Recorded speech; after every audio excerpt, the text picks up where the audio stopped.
Switzerland کے Nobel sustainability trust نے پنجاب حکومت کی ماحولیاتی شعبے میں نمایاں کارکردگی کا اعتراف اور وزیر اعلیٰ پنجاب کی خدمات کو سراہا ہے۔ وزیر اعلیٰ کے نام خط میں جنگلات کی بحالی، جنگلی حیات اور ماحولیاتی تحفظ، فضائی معیار میں بہتری اور اسموگ کے تدارک کے انتظامات کے لیے ان کی کاوشوں کو سراہا گیا۔ وزیر اعلیٰ ہاؤس کے اعلامیے کے مطابق NST کے چیئرمین پیٹر نوبیل نے پنجاب میں ڈیٹا پر مبنی اور ٹیکنالوجی سے ہم آہنگ حکمرانی کی جانب پیش رفت کو بین الاقوامی ماحولیاتی اصلاحات کے لیے ایک قابل تقلید مثال قرار دیا۔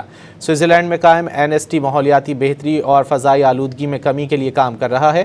عالمی ماحولیاتی تنظیم نے وزیر اعلیٰ کے اقدامات کا اعتراف کرتے ہوئے انہیں 30 ستمبر کو ہانگ کانگ میں ہونے والے NST ایوارڈ گالا اور عالمی لیڈرشپ سمٹ میں شرکت کی بھی دعوت دی ہے۔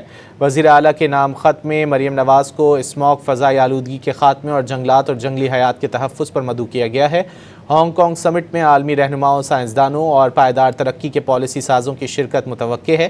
NTC کے مطابق پنجاب نے ماحولیاتی خطرات کی نگرانی اور اسموگ کے خلاف اقدامات کے لیے ڈیجیٹل نظام قائم کیا۔ جدید آلات کے استعمال سے پنجاب میں فضائی معیار کا انتظام زیادہ شفاف اور مؤثر ہوا۔